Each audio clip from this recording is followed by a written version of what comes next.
Welcome to the Office of Student Services Media Library, brought to you by your host, Mr. Pulliam.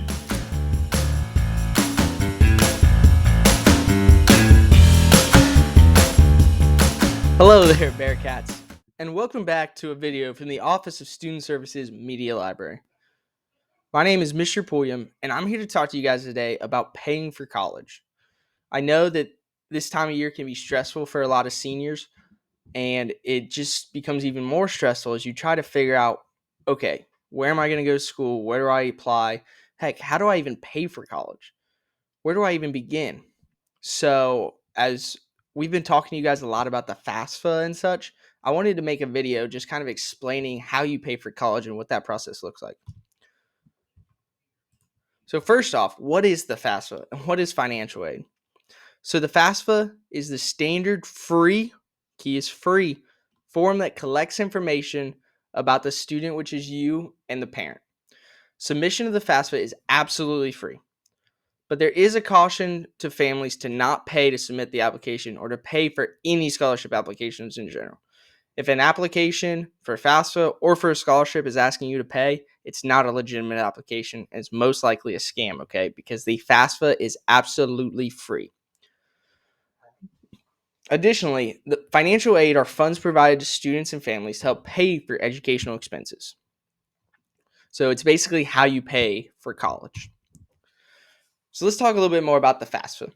Information on the FAFSA is used to calculate your expected family contribution, also known as your EFC. Your EFC is the measure of taxable and untaxable income, so the previous year's income. So like for the 22-23 school year, they're going to take your 2020 finances, your 2020 taxes. So like for the 2021-2022 school year, they did your 2019 taxes. And then it also takes up the current assets of you as a student and your parent. And your EFC is also based on your family size, like how many kids your parents have, how many people live in your house, how many of those kids and family members are in college, and other important demographic info such as marital status, mostly your marital status. Colleges then use your EFC to award financial aid. Regardless of where you go to college, though, your EFC is going to stay the same. So even if you're applying to a $40,000 a year school and a $20,000 a year school, your EFC does not change regardless. And each academic year, the FAFSA may start being filed on October 1st. October 1st is the big day for FAFSA. So even after you graduate Paint Valley, if you're confused on when the FAFSA opens, it always opens on October 1st. And you must reapply for financial aid every year. So every year you're in college, you have to do the FAFSA. And typically, the earlier you file, the earlier you may receive an aid package, and the more aid you may be offered.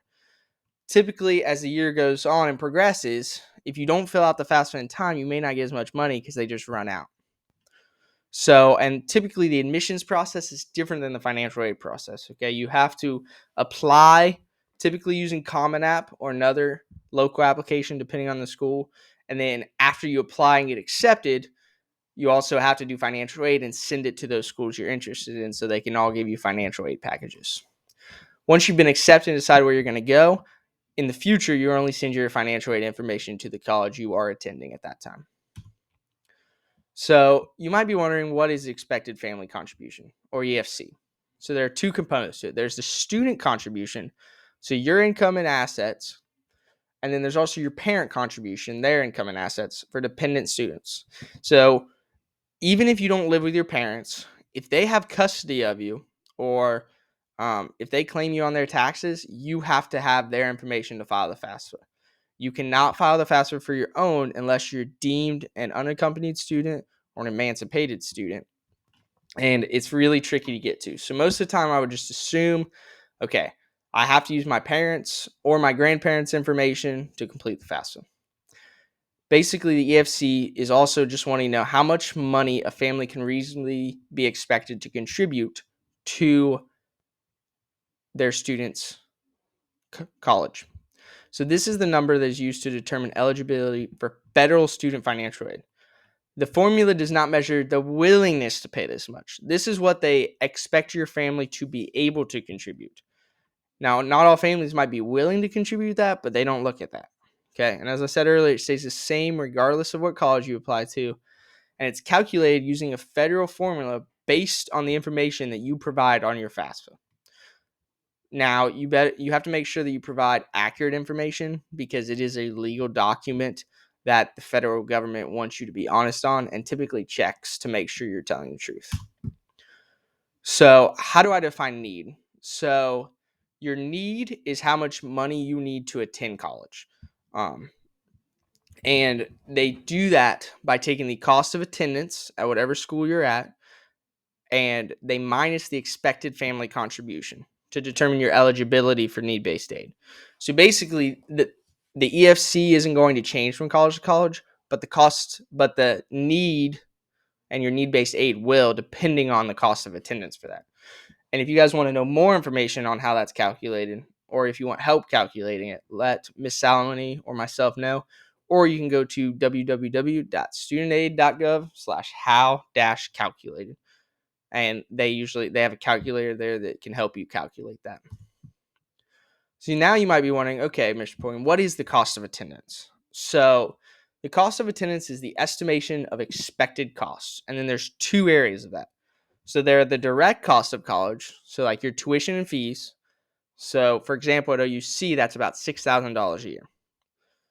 And then your room and board, which depending on where you go, is typically somewhere between $10,000 and $15,000 a semester, sometimes a year, depending on where you're at, for room and board, unless you go to a commuter campus, and which means you drive like OUC, and then your room and board just depends on your parents or grandparents.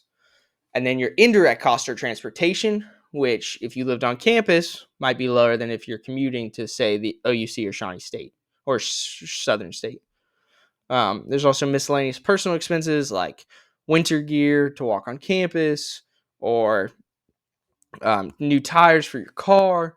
And then there's also books and supplies because those can get a little pricey. And then comparison of needs. So this kind of shows you the difference between attending a higher cost institution, a mid cost, or a lower cost, and how they figure that out. So as you can see, the cost of attendance depends on what school you go to. And then to figure out your need and eligibility, you minus your EFC, which as you can tell here, stays the same, right? Your EFC doesn't change regardless of how much your cost of attendance is. And then your need/eligibility is how much money you need help paying. So this is really important to know because it's going to change and affect what kind of aid you get at each school. Here's a list of frequent FAFSA errors that families might make. So for example, you can file the wrong FAFSA year. I've had a student complete it after October 1st, but he accidentally filed it for the previous school year and not the school year in which he'd be attending. So we had to go in and refile it under the correct year.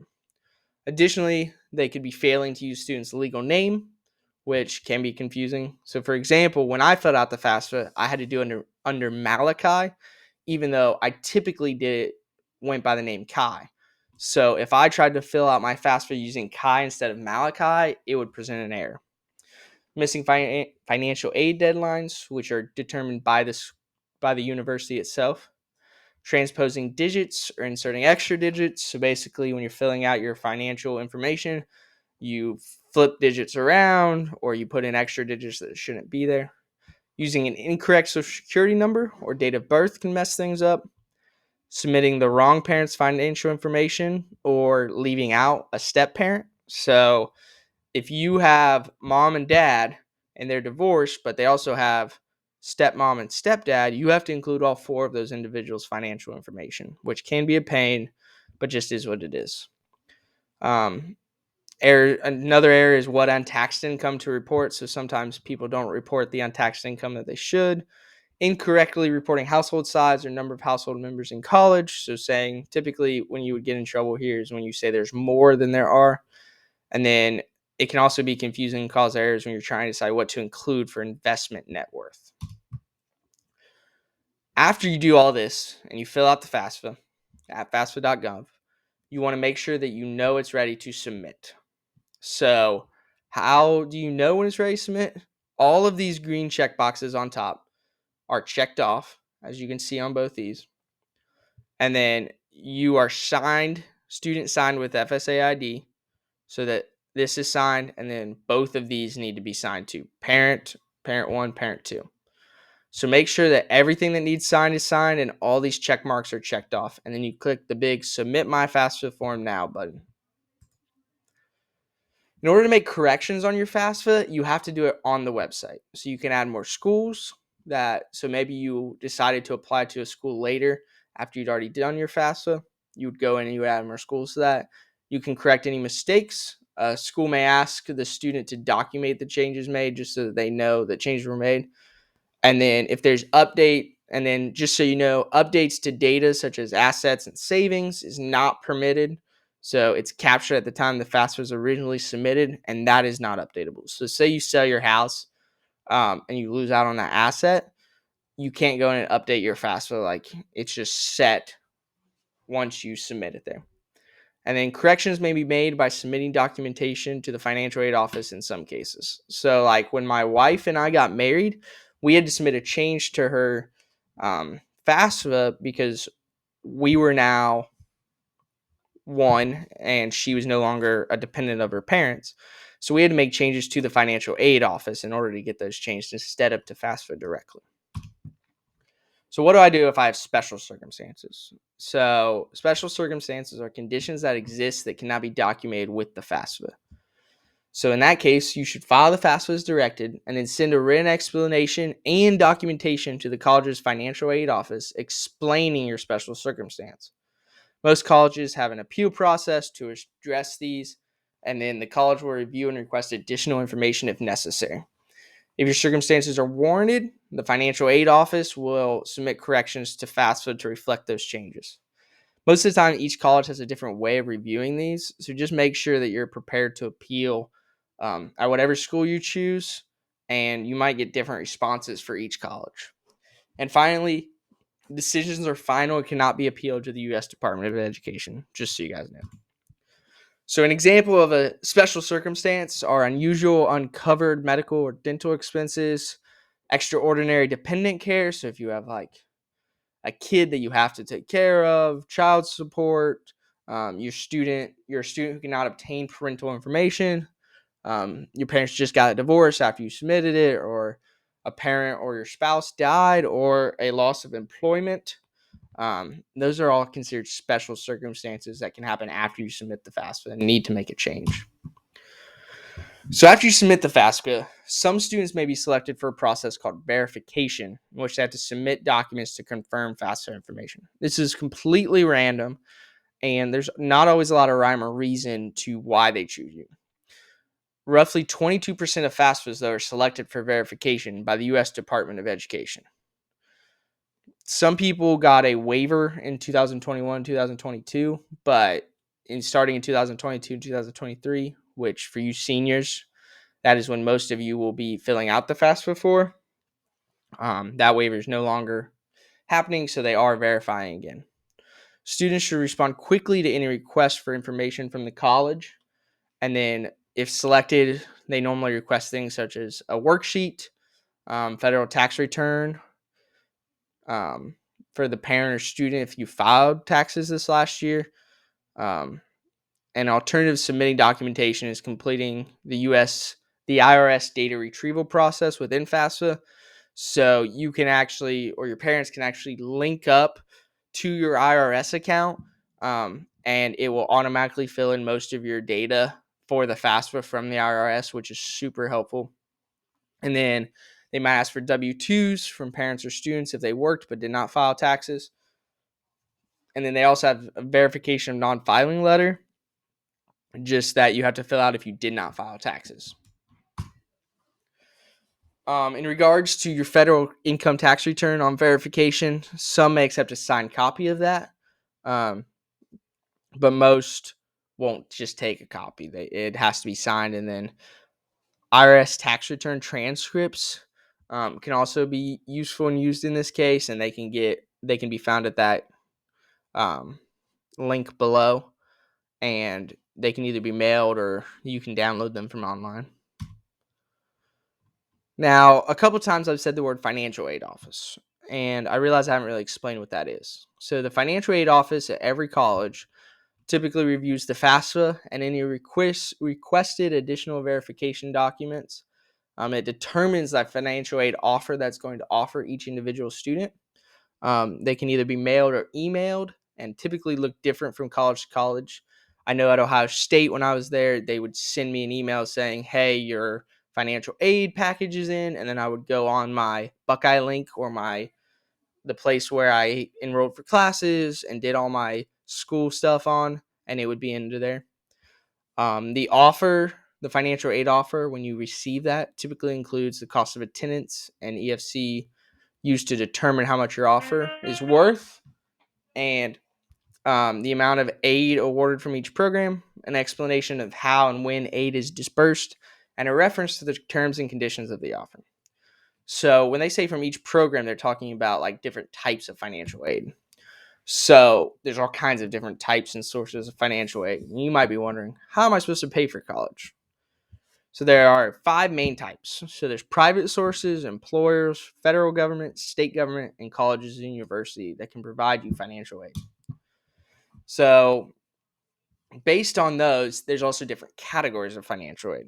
So there's gift aid, which gift aid you don't have to give back. So they're grants and scholarships, and they're almost always need-based. So if you get a grant, that is typically based on your need. So if your need, which we learned was cost of attendance minus EFC, is high, you're going to get more grants and scholarships than someone whose is low. There's also self-help aid. These typically require FAFSA, but some do not.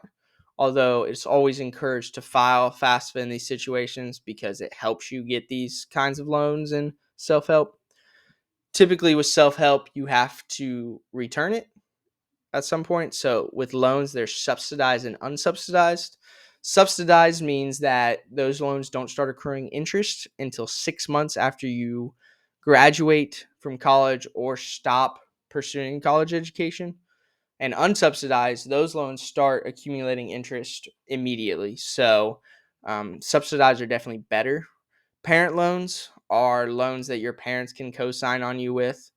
And then private student loans are typically through a private company and have higher interest rates than the unsubsidized, but they're basically just private versions of the unsubsidized loans. There's also veterans benefits for children of veterans or people who are currently serving our country. And then there's also work study jobs, but these are based purely on the institution, and they're typically for students with high need. Finally, on this slide, we talk about merit-based scholarships, and those are based purely on your academic performance. So usually the higher your GPA or higher your ACT score or SAT score are, then the higher your merit-based scholarships are going to be. Now, for non-merit-based scholarships, there's a bunch of different ways to find legitimate scholarships. The first way that I would recommend is going to the Office of Student Services website and looking under our scholarships tab, where we have a lot of local scholarships listed, and we also have a lot of scholarship search engines listed that just have a lot of resources for you guys. The big thing is avoiding scholarship scams. So if a scholarship is asking you to pay a fee to apply, that's not a legitimate scholarship, and they're trying to scam you out of money. So please only apply for a scholarship if it is free. Additionally, make sure you pursue local scholarships. We have a lot of these around here, and they're typically from local foundations or civic organizations or churches or employers or financial institutions. These are usually very similar to fill out, and I would highly recommend doing it. And then make sure you always check with your colleges and universities that you're applying to, as their financial aid offices may be aware of external scholarships that are available in addition to the institutional scholarships available. As we mentioned earlier, there's also merit aid. So some examples of aid programs in Ohio are the Ohio College Opportunity Grant, or the OCOG, Ohio War Orphan Scholarship and Severely Disabled Veterans Children's Scholarship Program, Ohio Army National Guard Scholarship, for those who have been a part of the Ohio Army National Guard, Ohio Safety Officers College Memorial Fund. Mostly that's for students who have lost a family member in the line of duty as a police officer. Nurse Education Assistant Loan Program, and Choose Ohio First Scholarship STEM discipline. So that's for people who are going into the science, technology, engineering, medical fields. So the big one that I want you guys to know about is the Ohio Ecology Opportunity Grant. In order to be eligible, you have to file it by October 1st, 2022 for the 2022-2023 school year. You have to be an Ohio resident. You have to attend an eligible Ohio or Pennsylvania institutions, which there's a list up online. Your EFC has to be lower than $2,190, and your maximum household income can be $96,000. With this, you can receive, and finally, you can receive this for a maximum of 10 semesters or 15 quarters of enrollment, which is basically 5 years. Students attending community college and regional campuses are eligible to receive this if you're eligible for the ETV as a foster youth and a few other circumstances. So this just lists some of the community colleges that do allow this to happen. Some federal aid programs is the federal Pell Grant, which is really important. Typically, if you have high need, you can receive a federal Pell Grant that can range over a wide variety of funds, but at times can help pay for the entirety or at least half of your school. There's also the Federal Supplement Education Opportunity Grant, Federal Work Study, and Federal Direct Student Loans.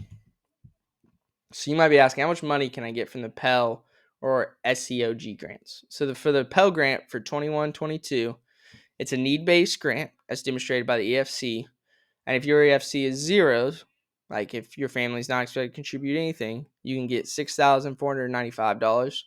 And the lowest you can get is $672. And that is if your EFC is $5,576. For the federal SEOG grant, you must demonstrate exceptional financial need. And it's first awarded to students with the lowest EFC.